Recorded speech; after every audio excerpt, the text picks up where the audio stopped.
Welcome back, everybody. Right, on now to part 2 of this morning's show, and no time for trifling now. They only had strawberries, as we check out all of the pulp fiction and paper clips in the week's papers. Right, item 1 for us this morning is the nightmare scenario that's currently troubling some of the finest minds in football, and indeed the Gazzetta crew too. Will this season have an emergency extension? Well, the whole scenario arises if, of course, Juventus and Lazio finish next weekend level on points, because here in Italy, in that case, the two teams would then go to a playoff to decide the Scudetto. What's more, the rulebook states it would be a playoff over 2 legs. Well, just last season, Juve and Udinese and Inter and Bologna all had playoffs for UEFA Cup places, of course, Udinese and Bologna then qualifying. This time, though, an extra match for the title causes altogether more of a stir, as the last time it happened, black and white footage fans, was all the way back in 1964 when Bologna beat Inter. Well, anyway, this summer, 36 years on, 2 dates have already been provisionally booked for the 20th and the 24th of May. The idea of having a single deciding match currently being ruled out by the Italian League. It's not because we want extra TV money, they explained before indeed anyone else had actually mentioned it. It's just that it's proving impossible to find a suitable neutral ground. While some major logistical problems thus potentially in store, for example, Dino Zoff's national team players are meant to be resting and recuperating during that very period. Not to mention, too, the Channel 4 schedulers will now have to find an extra 2 carry-on films to fill those dates. Well, anyway, with cheer up, it may never happen, the message for now anyway. Let's move on this morning's show to item 2 now this morning, which is a certain Nevio Scala. Now, you remember Scala. He was the man who first made Parma a top-level Italian side, winning 4 trophies, indeed, in the mid-90s with them. He'd spent the last 2 years unemployed following a mixed stint at Borussia Dortmund, but this week the genial ex-farmer has bounced back with a new deal in Turkey with Besiktas of Istanbul. Certainly looks delighted about it there. Besiktas, anyway, currently lying second in Turkey's first division. My first priority is to learn the language. I'm very enthusiastic, says Scala, who is incidentally the second Italian coach this season to chance his arm on the banks of the Bosphorus. Zemek Zeman, you may recall, taking a bit of a Turkish bath at Fenerbahce back in 1999, fired after just 3.5 months. Cool. Well, while Scala starts his stint in ex-Constantinople, let's now move on for item 3 to Inter, where stormy skies continue, indeed with some grave trouble this week for Christian Panucci. Now, Panucci was a prize acquisition for Inter from Real Madrid just last summer, and an Italian international as recently as 2 months ago. However, in the last 2 months, he'd been featuring less and less for the Nerazzurri. 7 days ago, then, manager Marcello Lippi accused Panucci publicly of a serious affront to club, coach and fans, adding rather graphically, "This kind of behaviour is breaking my balls." What exactly had he done? Well, over to Christian himself. 7 days ago, he says, with myself on the bench and Michele Serena injured, Lippi asked me if I felt like coming on. I didn't actually reply, explains now Panucci. However, since I was on the bench, it was obvious that I was ready anyway. Sadly, Lippi didn't think so, asking indeed Panucci to sit back down again and dropping him last weekend from the squad altogether. And with, according to the papers, very little chance of a Christian redemption, looks like the Inter right back will be right back on the market come the end of this season. Likely destinations, again according to the press, being Roma or the Premiership. Well, while Lippi balls out Panucci in a very real sense by the sound of it, let's move on then to our final story for this morning. And for that, it's over to the Italian police, who, in the absence of a good mouldy chorizo story, are continuing to cast aspersions on the ancestry of Juan Sebastian Veron. A month ago, you may recall, they'd launched an inquiry into how Lazio's Argentine international acquired an Italian passport, the theory being that it was all a ruse that enabled him and Lazio to bypass the law that allows clubs here only 4 non-EEC players. Well, after Veron and his agent had been called in for questioning, this week Lazio's owner, Sergio Cragnotti, spoke out. "Hands off Lazio," the headline here in the Corriere dello Sport. "This is just an attempt by people to destabilise our club in the middle of a crucial week," he stormed. However, those responsible will have to reckon with Sergio Cragnotti. Well, no sooner said than done, because the news is now that Cragnotti is among 8 people currently being investigated for conspiracy to fraud. Oh. It all sounds quite serious then. Anyway, whilst the affair of Veron and his dodgy papers continues, never did Rupert Murdoch any harm, of course, let's now conclude our news roundup and indeed return to the action with more games from last weekend in Serie A. And up next, it's excitingly enough, the battle for Champions League places for next season. Roma, Inter, Milan and Parma all in action, starting off with Parma at home to Udinese, and your commentator here, Peter Brackley.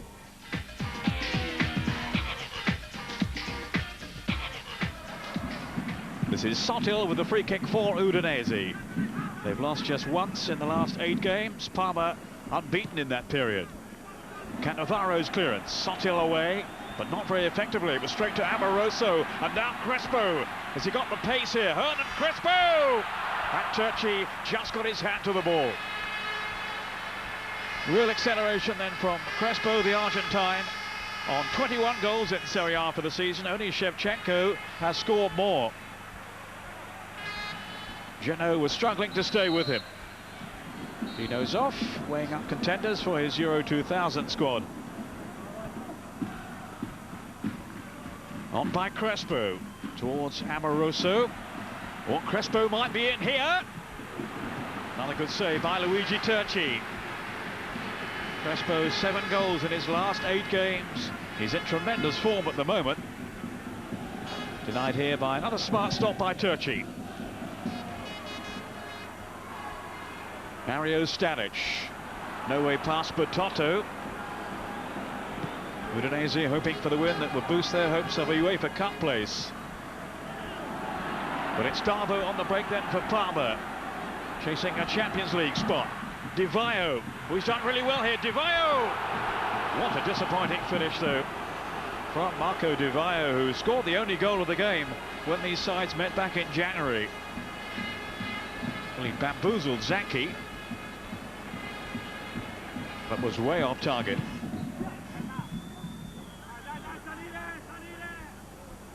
Zanchi with Di Vaio, and it's Zanchi who came out on top. Volley! Only just the wrong side of the post then from the young Brazilian, who's been preferred up front to Argentine Roberto Sosa. And almost here, added to his tally of 2 Serie A goals for the season. It broke kindly for him here, just wide with the volley. Cannavaro. Parma so anxious for maximum points to enhance their Champions League prospects. This is Vanoli, did well to get his cross away and earn his team a corner. Coach Malassani's 100th Serie A game. Can his team win this one right at the last here? Valem with the corner kick. It's Stanic, kicked out by Turchi. Once again, heroics from the goalkeeper to rescue his side. Stanic unlucky. It was a magnificent stop by Turchi. So a disappointing result for Parma, which handed the initiative to the other teams chasing the 2 remaining Champions League places. Gary Bloom has the details. Taribo West made his full Milan debut in this game, which was watched by George Weah, currently on loan at Chelsea, of course. It wasn't the best of spectacles at the San Siro.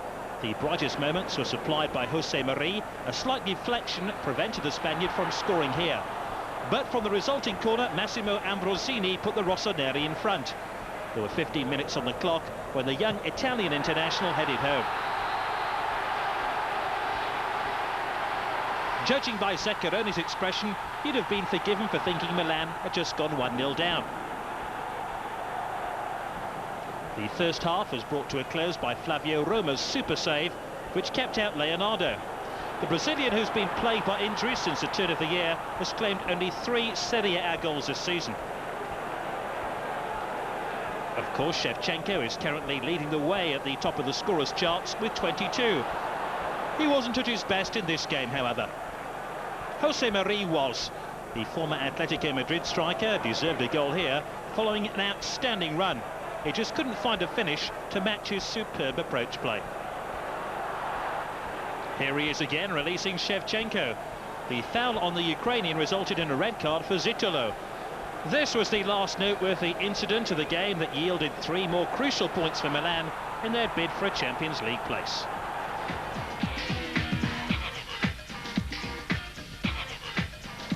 Perugia still weren't assured of their top-flight status and started this game with a flourish. Milan Rapic wasted an early opportunity to open the scoring. Moments later, into a save by the crossbar as Amoruso threatened. After all that, it was Inter who went ahead. Clarence Seedorf scored on his Inter debut against Perugia back in January, and he claimed another goal against them in this match. The Dutchman struck just before the half-hour mark, and it came totally against the run of play. Before the interval, the home side felt they should have been awarded a penalty. Laurent Blanc appeared to handle the ball. Much to Carlo Mazzoni's disgust, the match official turned a blind eye. Little changed after the break as Perugia continued to create the best chances. Ferron, who'd replaced the injured Peruzzi by this time, denied a Ladichev before Amoruso's miss from close range. But Inter soon doubled their lead thanks to Alvaro Recoba's stunning goal. It was certainly harsh on the home team.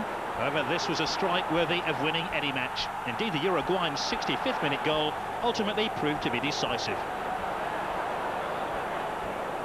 Perugia finally managed to make one of their opportunities count 13 minutes from full time. It came as no surprise to see Nicola Amoruso get his name on the score sheet. This time Mazzoni's team did have luck on their side. Amoruso was clearly in an offside position when the initial pass picked out Rapage.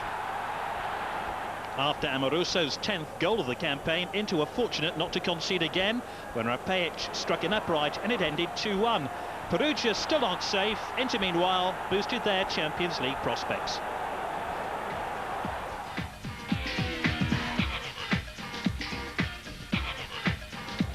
Without the suspended Francesco Totti, Fabio Capello fielded Hidetoshi Nakata in a more advanced position. However, the Japanese star disappointed on the day, as did Bari's Danish midfielder Michael Madsen, who really should have done better here. Roma's best effort in the first half came via Damiano Tomasi. This would have been a rare goal for him. After the break, Nakata brought another save out of Franco Mancini. Soon after, though, the former Perugia playmaker was substituted. In truth, neither side impressed, and a goalless draw was indeed a fair reflection of the game. With Bari battling against relegation, it wasn't the result Eugenio Fascetti was hoping for.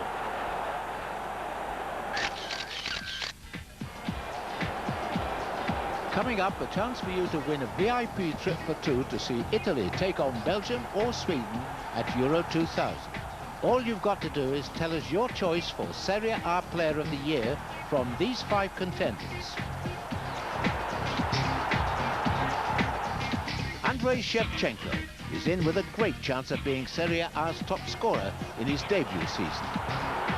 Well, Shevchenko was too strong then for Garcia. Some mesmerising run here from Shevchenko, and a great finish too. Shevchenko for Milan.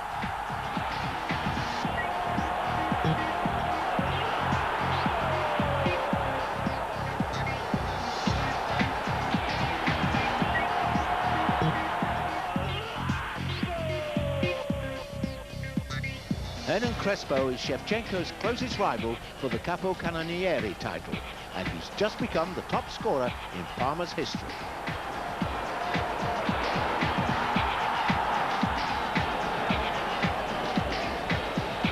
Crespo, a lovely first touch. Oh, what a finish too! Hernan Crespo.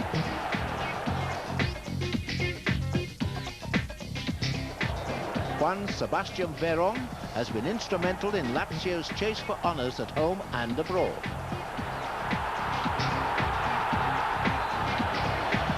Veron's kick, and it's there! That's a brilliant strike from the Argentine.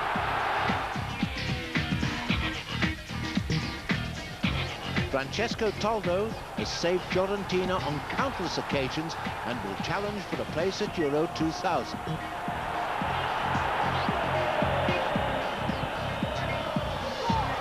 Terrific save. Well, so often this season, Francesco Toldo has been Fiorentina's saviour.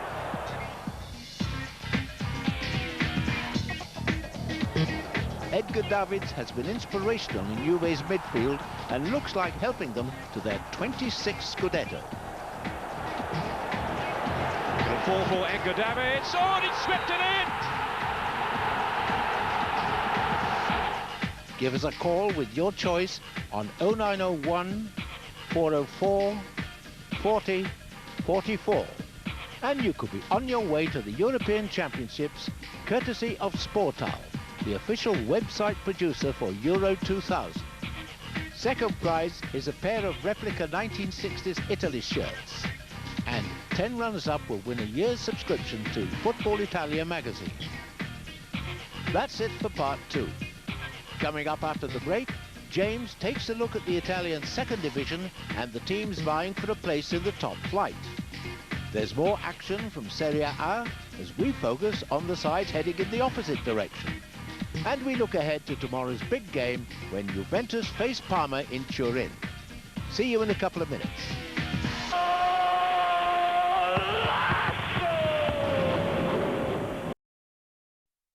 Lazio were to slip up, victory for Juventus at home to Parma would guarantee the Bianconeri their 26th Italian championship. Here's James. Thank you, Ken. So a sizzling set to install thus tomorrow at the Stadio delle Alpi. Now, Parma are a team, of course, with everything to play for, battling indeed for a place in next year's Champions League. However, the nation's attention is chiefly focused right now on Juventus, with, of course, the title itself on the line. As we witnessed earlier on, viewers, last Sunday saw Juve fall to their third defeat in their last 6 matches. 2-0, and it could have been much worse. Tomorrow's match thus is hailed in Turin as bounce-back time for a club that cannot afford to keep giving Lazio second chances in the title race. Still, having led for so long this season, the question now is, are Juve running out of steam at the crucial moment? Well, at the club's Stadio Comunale training ground this week, Alessandro Del Piero, himself a major disappointment last Sunday, found himself elected spokesman. È una settimana che ci vede di fronte a tante situazioni, anche psicologiche, di esaltazione, di tensione, di preoccupazione, di ottimismo, di pessimismo a seconda, insomma, ma penso che questo momento, insomma, avere la possibilità di avere in mano, ecco, il gioco per poter vincere, per poter fare tu la partita, per poter sia la cosa più importante, sia la cosa più anche esaltante, quindi giocare questo tipo di partite penso che sia bello per chiunque, questo tipo di atmosfera, e noi dovremo solamente trovare il modo e la maniera giusta per tramutare queste nostre sensazioni in campo. Well, with Juve's commanding 5-point lead having mostly evaporated in the space of 90 minutes last weekend, momentum is now more firmly with rivals Lazio.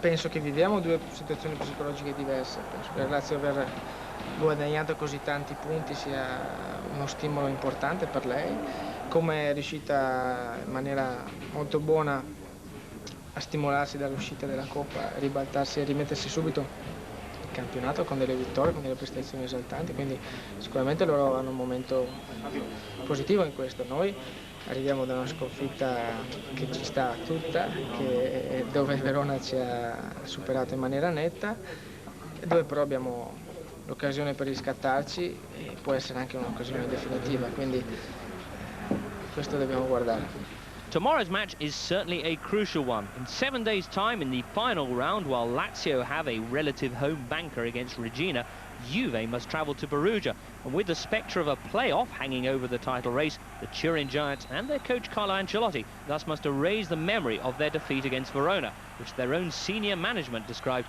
as their worst performance of the season. Still, despite the Bentagodi blunders, Ancelotti is confident. Ma sì, nel calcio succede questo, succede anche di perdere talvolta, succede anche che una squadra che ha fatto moltissimo nel campionato di trovare la giornata negativa. Questo non pregiudicherà sicuramente le prossime 2 partite. Well, extra motivation for Juve's manager tomorrow is the fact that Parma are the side that fired him 2 years ago. By the looks of it, one of the only things of late to have stuck in his ample throat. Still, based on recent encounters, the odds aren't great for Carlo and co. Juve indeed have failed to win in their last 7 meetings with Parma, and of course just this January they couldn't even beat a giallo-blue side that was playing with just 9 men. Crespo. Still Crespo. Oh, he's equalised! 9 men Parma have come back right at the death to equalise against the league leaders. What a comeback, what a story, and what a goal from Hernan Crespo. Well, thus, viewers, whilst rivals Lazio could well come unstuck against Beppe Signori's Bologna, against this Parma side, Juve, after the slump of recent weeks, has come up with one of their performances of the season. Well, viewers, there it is. Will Juve be crowned champions of Italy thus tomorrow in front of a massive home crowd? Or will Parma help Lazio pull off what could be a remarkable title comeback? We'll have the game from the Stadio delle Alpi here on for tomorrow afternoon. So if you're not too busy watching the Discovery Channel to see what all the fuss is about, why don't you join us for that then at around 4 o'clock. Meantime, that wraps it up for this morning's programme. So from all of us here, it's see you tomorrow, and all together now, arrivederci.